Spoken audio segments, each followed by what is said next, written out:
Hi, my name is Madina Sarwari from Monash University. So this is assignment 1, part 2 oral presentation for PSY1011. So the topic I've chosen was how childhood attachment style affects the ability to build and maintain relationships in adulthood. I'll be discussing this using an article based on attachment styles and how these early childhood attachments with a caregiver affect adult attachments later in life. So first we'll discuss 3 types of attachment styles. Psychologists have formed a theory that attachments which are primarily formed with the caregiver during early childhood can have a major influence on future relationships in adulthood. So the 3 major types of attachment styles are secure attachment, avoidant attachment, and anxious attachment. So it's known to be that these styles usually stay fairly consistent throughout an individual's life. The first type of attachment that we'll discuss is secure attachment.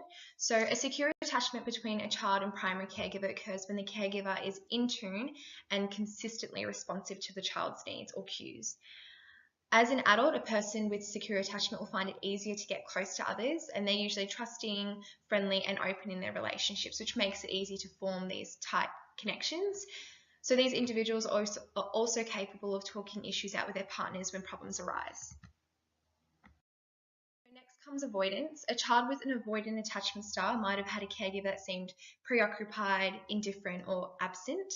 So the child quickly learns to fend for him or herself and learns to not rely on others.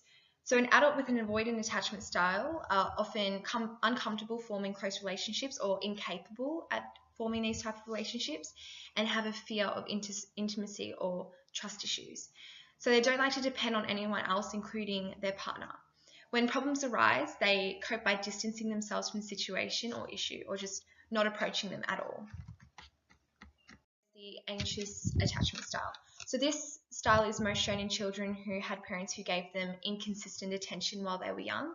So the child would become anxious because they wouldn't know what to expect, and that inconsistency would lead them to become unsure and clingy later in life. So people with anxious attachment styles as adults will seek intimate relationships but worry that others won't reciprocate or stay with them. So they obsess, they get jealous, and they have a constant fear of abandonment. So their coping strategy when issues or problems arise is simply rumination. So the article I chose to further discuss this topic was the relationship between shyness and unsociability and peer difficulties, the moderating role of insecure attachment. So this study explored the correlation between insecure attachment and peer difficulties in unsocial children. So the main hypothesis of this case study was to determine whether insecure attachment style was a mediating role for peer difficulties in unsocial children. So the researchers of this study hypothesized that shyness and unsociability shown in children of Shanghai, China, are positively associated with peer rejection and peer victimization.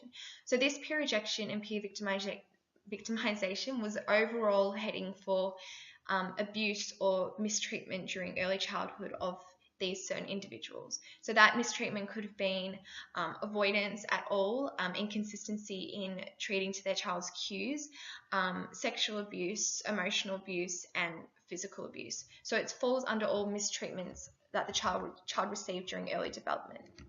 The main purpose of this study was to investigate the mediating role of an insecure attachment relationship with the mother formed in early childhood and coping with these social difficulties later in life or during middle school age.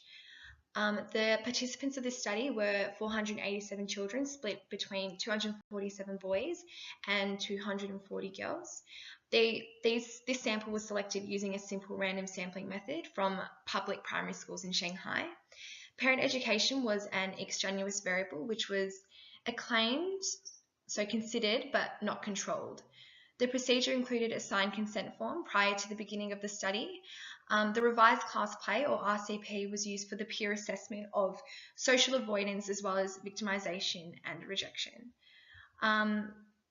So this peer assessment was done by a class of students all assessing each other as individuals and how they perceived that individual to be suffering with peer difficulties, so removing themselves from social occurrences or events, or just complete isolation, so not really taking part in social or group activities.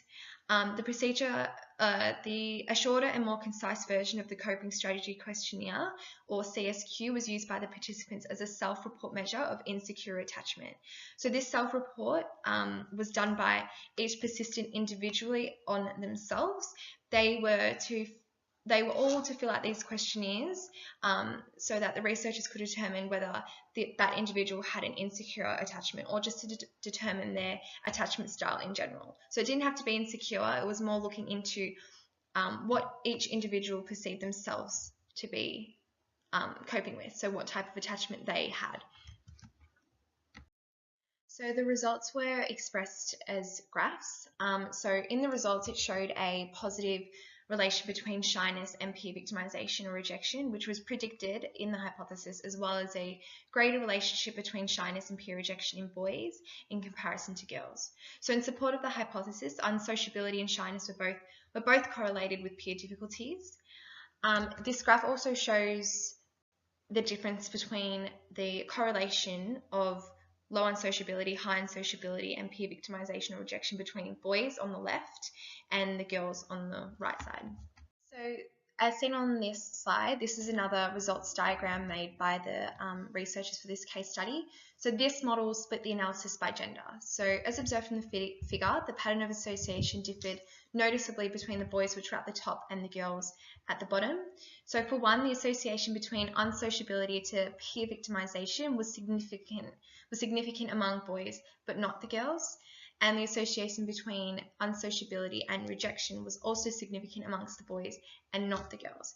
So in contrast, the association between shyness and rejection was only significant among the girls, but not the boys. So the researchers also tested the shared effect of shyness on victimization for differences between boys and girls. So in conclusion, the study explored the effects of social withdrawal on peer difficulties and the role of attachment-relevant coping as a moderator in these associations in Chinese urban children during middle childhood. So in support of the hypothesis, both shyness and unsociability were correlated with peer victimization and rejection. The limitations of this study included casual links between variables which could not be identified due to the cross-sectional design and association of the data. Another limitation was that the findings were representative of parents and their children in China.